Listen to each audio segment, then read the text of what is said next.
Marrom quer saber! Ô, Xuriandares, cantare, cantaradarás, rabachuriandares. Valendo. Foi valendo? Ah, desculpa, pastor, eu tava falando em línguas aqui, quer dizer, eu tava imitando o que eu vi ontem o pessoal falando em línguas, e falei, vou falar também, porque até o pastor falou, você precisa aprender a falar em línguas, estava na televisão ontem. A minha pergunta é, falar em línguas, se aprende? Me responda, por favor, Xurianda ripa na chlipa pimba na gorduchinha, cantarera, oh, ripa labaxuia, São Gonçalores. São Gonçalo não é língua. Responde, pastor, vai. São Gonçalores. Olha, querido, essas línguas aí, obviamente, são palhaçadas, são fajutices. Essas línguas são ensinadas, são aprendidas. O grande professor dessas línguas na internet atualmente, ele não é mais pastor nem bispo, é o apóstolo Arnaldo, que é o grande professor. Ele dá aula de línguas estranhas? Dá aula dessas línguas. Então essas aí que você vê nas igrejas, amigos, sem medo de errar, 99,9999, uma dízima periódica, são fajutas.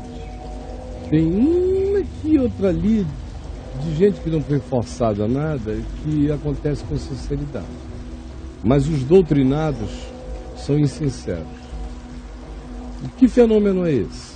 Primeiro, o verdadeiro fenômeno, não estou falando da fajutice. A fajutice é o IASES de pentecostal que ensina que cada igreja tem a sua língua estranha, geralmente a do pastor, da mulher dele, dos líderes, são as algaravias estáticas, as repetições do tipo que você inventou, que eles falam e o povo ouve e cada igreja fala aquela língua, mostrando que é um fenômeno só de repetição, papagaiamento ridículo, patético, não tem nada de nada a não ser a grande carnalidade, a grande vaidade, ou a grande insegurança de gente que faz para tentar se identificar e pertencer ao lugar. Isso aí, esquece. O fenômeno mesmo é universal. Tem crente que acha que isso só dá em crente, o genuíno. Só crente pentecostal fala em língua. Que tem essa manha. Mas está espalhado no planeta inteiro. Xamãs, os cultos tribais, lugares os mais distantes. A leitura antropológica nos mostra que esse fenômeno é um fenômeno de transe espalhado pelo planeta, com sofisticações de genuinidade que as manifestações pentecostais, que, como eu disse, são quase todas fajutas, não possuem. Então, a segunda coisa a dizer é que trata-se também de uma fenomenologia de natureza psíquico-planetária. Por que isso existe no planeta? Por uma necessidade do inconsciente de expressar sentimentos e emoções indizíveis. Sentimentos guardados, emoções indizíveis. Essas línguas funcionaram no processo histórico, na fenomenologia psíquica dos humanos, como lugares de vazamento de emoções aprisionadas. São dinâmicas terapêuticas, psicoterapêuticas. Sentimentos guardados, nem sequer processados, nem muitas vezes se tem código para expressar aqueles sentimentos, emoções, traumas ou frustrações, por aquele modo inexprimível, porém real, de vazamento da emoção, do sentimento, do espírito, da angústia ou da alegria, se manifestam daquele modo, não codificável. Por isso, edifica aquele que o pratica. Quando a gente chega no Novo Testamento, ele se manifesta a primeira vez no livro de Atos dos Apóstolos, com uma diferença. No livro de Atos dos Apóstolos, os outros os ouviam falando nas suas línguas maternas. Não era Leandres, Xandres, Cântares, São Gonçalves. Não eram línguas estranhas. Era língua, havia pessoas de 17 nações em Jerusalém. Todo mundo os ouviu falar na sua própria língua materna. Uhum. Era um fenômeno diferente. O Pentecoste é a anti-Babel. Na Torre de Babel, em Gênesis 11, todo mundo chega falando uma língua só e a arrogância humana divide a humanidade em muitos modos de falar. Por isso a humanidade não se comunica. O Pentecoste encontra uma humanidade falando em muitas línguas e aquele fenômeno dá a chance de todo mundo entender a mesma mensagem a um tempo só.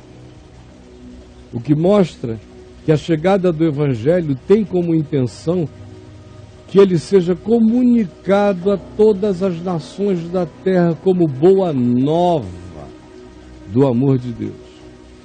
Então é bem diferente do que aconteceu no Pentecostes com o que a gente vê nesses cultos malucos, irmão.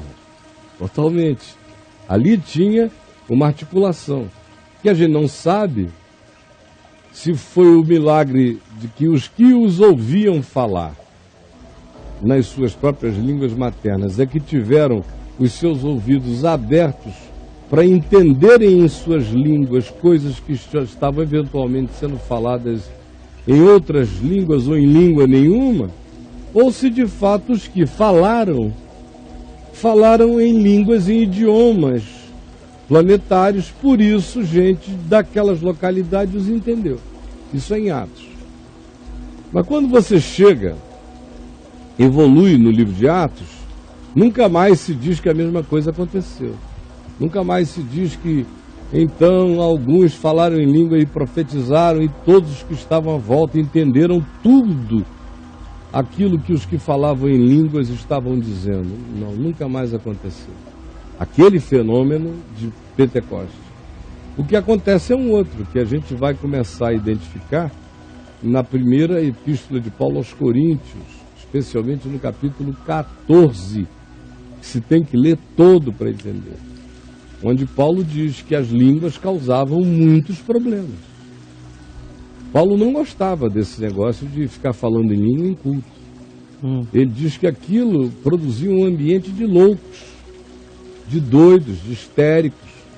Porque lá em Corinto, o pessoal deu uma pentecostalizada. Eles estavam acostumados a religiões de transe em Corinto.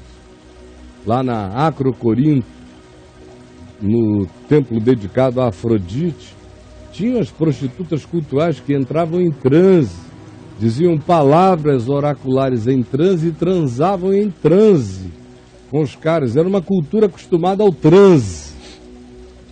Por isso, quando começou a haver gente se convertendo em Corinto, a tendência foi surgir uma pentecostalização desse tipo repudiável mesmo.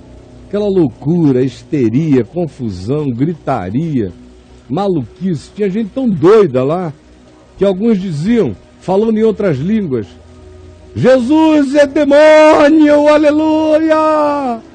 Jesus é maldito, glória a Deus!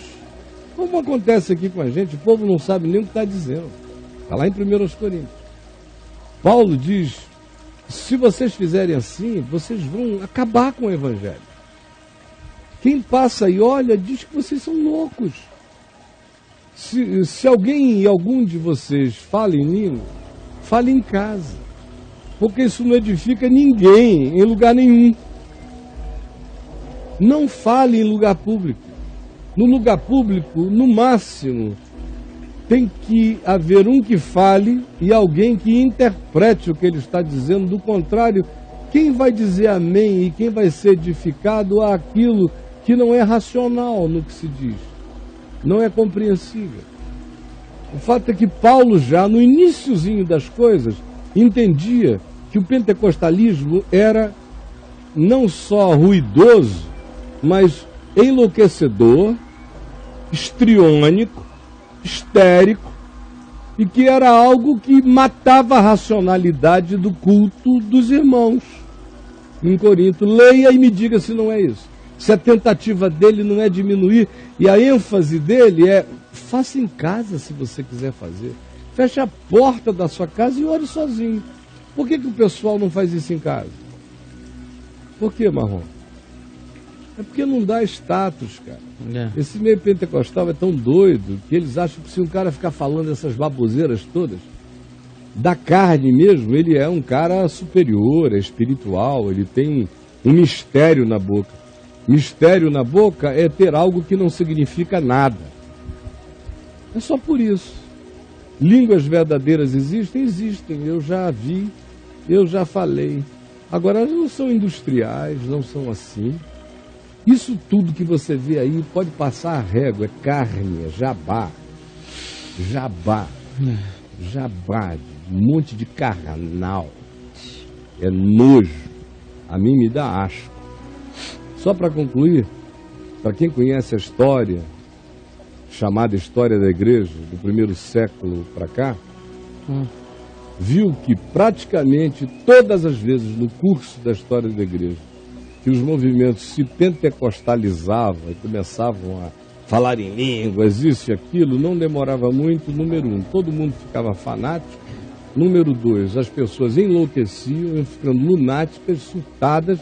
Número 3, começavam a relativizar qualquer ensino do Evangelho.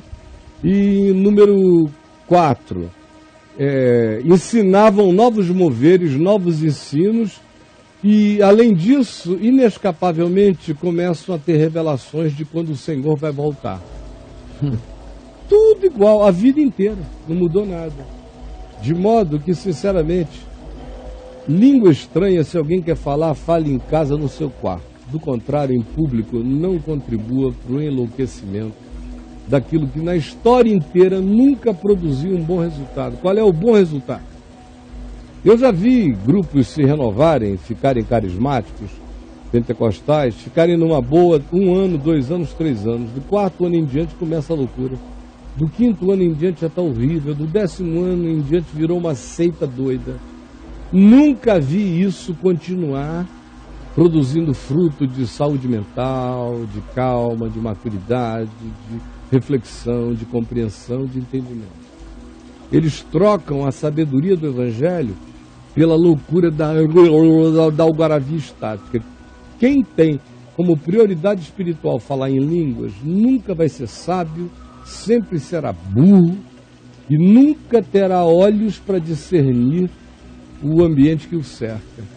Assim eu falei, você viu, com extrema seriedade, porque esse é um assunto sério e é uma desgraça, isso é uma praga que corroeu o que restava de racionalidade na perspectiva da fé e do entendimento desses que se chamam crentes. O cara tem que decidir se a opção dele é entregar-se às línguas estranhas e aos derivados de transe que propõe.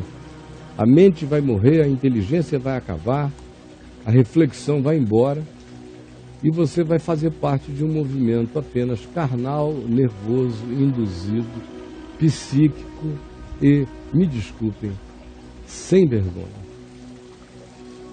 Marrom, eu te amo, meu irmão. Qualquer hora dessa. Deus te abençoe.